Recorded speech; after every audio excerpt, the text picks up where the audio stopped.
ఎవరైనా పోయిన వారం కల్వరి టెంపుల్కి వెళ్ళారా, లేవండి అని చెప్పి లేపేసి అందరి ముందు శాపనార్థాలు పెడుతున్నారు. తల్లి సంఘాన్ని విడిచిపెట్టేసి వెళ్ళిపోయారు. తల్లి సంఘం, పిల్ల సంఘం, కోడల సంఘం, అత్త సంఘం లేనే లేదు. ఉన్నది ఒకే ఒక్క సంఘం, క్రీస్తు సంఘం. సతీష్ కుమార్ ఏ సంఘ సభ్యుడి కోసం ప్రాణం పెట్టలా, ఏ సంఘ కాపురి ఏ ఒక్కరి కోసం ప్రాణం పెట్టలా. ప్రాణం పెట్టింది ఒకే ఒక్కడు, ఆ ప్రభు అయిన యేసు. కాబట్టి చివరికి వచ్చేసరికి మనం ఎక్కడికి వెళ్ళాలి? ఆయన దగ్గరికే వెళ్ళాలి. ఆయన దగ్గరికి వెళ్ళాల్సి వచ్చినప్పుడు ఆయన దగ్గరికి నడిపించేటటువంటి సేవకుడు కావాలి.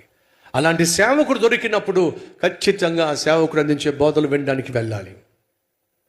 కల్వరి టెంపుల్ సంగమా, కల్వరి టెంపుల్లో అందించేటటువంటి ఈ స్వచ్ఛమైన వాక్యం కంటే మరింత మెరుగ్గా, మరింత చక్కగా ఎవరైనా మీకు వాక్యం చెప్తున్నారు, ఈరోజు మీరు కలిగి ఉన్న ఆత్మీయత కంటే మెరుగైన ఆత్మీయత, మెరుగైనటువంటి జీవితము, జీవించగలిగినటువంటి సందేశాన్ని మీకు ఎవ్వరు ఎక్కడ అందించినా నిర్మోహమాటంగా అక్కడికి వెళ్ళిపోవచ్చు. ఎందుకని? నేను కాదు మీకోసం ప్రాణం పెట్టింది, నా ప్రభు అయిన యేసుక్రీస్తే మీకోసం ప్రాణం పెట్టాడు.